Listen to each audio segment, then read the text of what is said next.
What's up, everybody, and welcome back to All the Things Sorta Truth, the podcast where we get down to the truth of the Sorta Truth series by Terry Goodkind. I'm Nate. And I'm Jade. And in this episode, we're going to be getting into Chapter 5 of Wizard's First Rule. Yeah, we are, but first, I'm going to give you some news. This week, all I really have for you is Wasteland, the third episode in the Children of Dahara series, will be released on October 7th. Pre-orders are available now, and Terry recommends getting them in, since episode 2 sold out upon release. Altogether, he said that these are going to be about as long as 2 long-length novels, but we get them all within a year instead of waiting 3 to 4 years between releases. I'm good with it. I know I don't really need to worry about getting mine now because I'm just reading the digital copy, but I wouldn't mind getting my hands on some actual hardcover copies of these either. Yeah, I don't know if you've caught a glimpse of them, but they are really pretty books. They do have the cover of the books on the digital copy, but it probably doesn't look as good as if it were like leather bound. Yeah, I think they have a little bit of shiny element on there, and you know, me and shiny things. Jade's kind of like a raccoon. A little bit. Alright, and the other thing I had to say was just our buddy Sean from the official Terry Goodkind and Sort of Truth book club had a couple points that he brought up. He mentioned that the axe that I assumed Richard had in the last episode was probably behind the door that he couldn't get in. Yeah, that comment made me laugh. He was like, well, where do you expect somebody to put their axe who doesn't want it to get all rusty and stained inside behind the front door? Oh, yeah. Yeah, no, that's probably right. And of course he couldn't get it from behind the front door. That's where the guy was sitting. He sent me a message as well, mentioning that he didn't know if we had really gotten super deep into the map when we talked in the first episode, but to his knowledge, it was drawn by Terry, and it features his rendition of the snake vines and pods. I'm pretty sure that I uploaded a copy of this to the Instagram, but if I didn't, I will upload one along with the snake vines around the border to make sure that it's up there for you guys. If he drew those, he's pretty talented. Yeah. There's a lot of detail, and I think it's all in black and white, isn't it? Yeah. So there's a lot of complex shading and stuff like that. That is the perfect image of the snake vine, though. Yeah, that's what I see in my head. It's probably because I've seen that in the book, but that's definitely the image that it brings up in my head. It's way better than the one they used on the show, just saying. Yeah. So that's all I had for you guys today. So we can dive right into this super long chapter. Real quick, though, now that I said that, we do want opinions on what you guys think about us on these long chapters, splitting these up, if they're too long, too short. What are your thoughts? Because some of these chapters are 15 minutes, and some of them are an hour when you're listening to the audiobook, at least. And I mean, even when you're reading the hard copy, you can see that they're longer or shorter. So if you guys would prefer us to break these longer chapters up, or if you guys are like, no, just get it all in one, let us know. We would love to hear your opinions on this because we've been kind of going back and forth on it. And if you guys don't tell us, we're just going to assume one way or the other and go with it. Fair enough. So, you want to get into our little synopsis here, Nate? I'm ready. Awesome. In this chapter, Richard and Kahlan, history and chill inside a wayward pine, and then Richard meets another magical creature. So, it starts out, and we figure out what a wayward pine is. I'm pretty sure that we have one of these actually right across the road from us. And it's just a pine tree, but you can like hang out inside of it. I used to do it when I was a younger kid. Yeah, and what's special about these trees is because of the kind of hollow core, and all the sap that comes off of the trees, they're almost, I don't want to say fireproof, but they're fire resistant as long as you watch it. Unless you're being completely stupid, you shouldn't burn the tree down, starting a fire inside, so it'll keep you warm, it'll keep you dry. And Richard has used this tree before, so it's kind of stocked up with things that you might need on a unplanned journey through the woods. Right. It's kind of like a teepee. When they get in there, Kahlan mentions that she hasn't slept for 2 days, just like she hasn't eaten for 2 days. And Richard asks her why, and she's like, it's not a good idea to sleep in the boundary. I thought it was a little bit funny that he was like, why? Why has it been so long since you slept? Because 4 dudes were chasing me, and I thought I should keep moving. Right, and my question here was, why would she sleep in the Boundary? I'm assuming it's been 2 days since she left the Boundary. And if she knew about the guys chasing her, then yeah, that makes total sense. Then she just wouldn't have slept. But she didn't know about the guys chasing her. Oh, yeah. So why wouldn't she have just stopped and be like, all right, well, I'm going to camp out here? Like as soon as she got into Westland. Right. Yeah, you're right. I was thinking that she totally knew. I would have camped. Even in the middle of the day, I would have chilled once I got there. At least enough to stop and get yourself something to eat, which she also hasn't done in a couple of days. She's on this journey, like, pack something.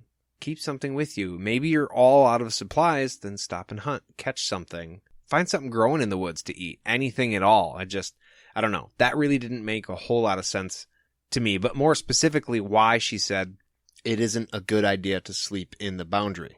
You would have slept anywhere but, quite obviously. So why didn't you? Right. Yeah, no, that makes sense. I did think it was a little bit funny that all of a sudden this woods guide is afraid of bugs. Anything that flies by him, he's like, oh, shit. The Gars gave him PTSD. Yeah, because of the blood flies that coincide with the Gars, every time he sees a bug, he's freaking out because he's thinking that it might be a blood fly. Normal things that normally don't scare him at all are really doing a number on his psyche. And I, for one, will just out myself and say, I hate bugs. I fucking hate bugs. Anything that's creepy and crawly, I'm not a fan. I kind of feel bad for Richard because he's not normally afraid of these things, but at the same time, that's my whole life, bro. Get over it. Yeah, I definitely got Nate vibes when I was reading that little part. Mm-hmm. I think that's why it made me go, oh, shit, when I was reading. Richard and Kahlan start talking, and he mentions that the Midlands must be a terrible place because there's Gars, and it sounds really, really horrible. And she tells him that the Gars are actually from Dahara, and the Boundary is gone. Which effectively makes all the Gars from the Midlands. Just saying. True. That's not what she was trying to imply, but with the Boundary being gone, okay, they're from Dahara, but they're in the Midlands, and now they're in Westland. So who really gives a shit where they're from? They're here. But it does make Michael's comments earlier make a lot more sense. He obviously has knowledge that everyone else doesn't. And Richard keeps trying to make excuses for him. He's like, oh, maybe he was just trying to prepare people. He's always felt like knowledge was something that you needed to have power. Right. That knowledge was the coin of power, in fact, is what the book says. And that just kind of struck me as somebody who's been power hungry their whole life would say. Yeah, knowledge is kind of his currency, and that's all he really cares about is material things anyways, so it's all coming full circle. That's right. At this point, we get into a history lesson. Right. Now, all Richard knows is that his father and Zed met before the Boundary went up, and that it was a terrible time. That brings us to Panis Rawl. He is a bad dude. He used magic against the people of the Midlands. The worst of it was the Shadow People. Now, the Shadow People are fucking scary. They don't have a shape. They're void of light, so you can't really even look at them. You can kind of look at the spot where they're not. And you can't hide from them because they can see you wherever you are. Yeah, they see through walls. Weapons don't work on them, so it's not like you can attack these things.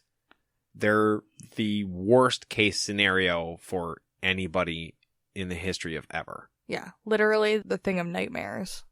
Yeah, that is fucking grade A nightmare fuel. And then, like magic, a great wizard shows up and is just like, hey, I got this shit.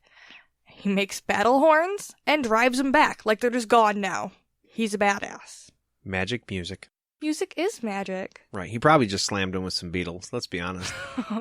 Oh. All you need is love and all the Shadow People went away. I could see that happening. Ba, ba, right. So then we get into a little bit of the history of the boundary, which, by the way, Kahlan is like super weirded out that the people of Westland don't get taught this, and she should be. It's really weird that nobody asks questions over there. They're just like, oh, okay, weird wall we can't go into. Fine, that's cool. Yeah, no, I'm cool with that. I just can't go over there. That's fine. Yeah, it's been here for like 30 years, and I don't care what happened before that. We'll just go about our lives. It's fine. It kind of led me to question if maybe the government in Westland is actually aware of what happened and they're just choosing to not tell the people, or if, as a whole, everybody in Westland really has no fucking clue. Well, at least the older people have to have known. And it's just strange that they've somehow bred, like, the thirst for knowledge out of people, except Richard. Well, and the older people obviously aren't saying anything either. Even if it comes up, they're like, hey, what's with the boundary? And they're like, yeah, that's just some bullshit. Don't worry about that. Oh, okay. I think that's why it struck me as weird, too, that when Michael was like, oh, that thing's failing, everybody was just like, oh, okay. And now we know that they don't know why it's there in the first place. And so the whole thing is just kind of weird that they're like, oh, it's there. Cool. All right, whatever. Oh, it's gonna disappear. Oh, okay, cool, whatever. Ask some fucking questions, people. This is what happens when you don't care about what your government is doing. That's absolutely right, JD. Props to you, girl. So at this point, we get a little bit more information about the boundary. Kahlan lets us know that it's a rift where the world of the dead is in the world of the living.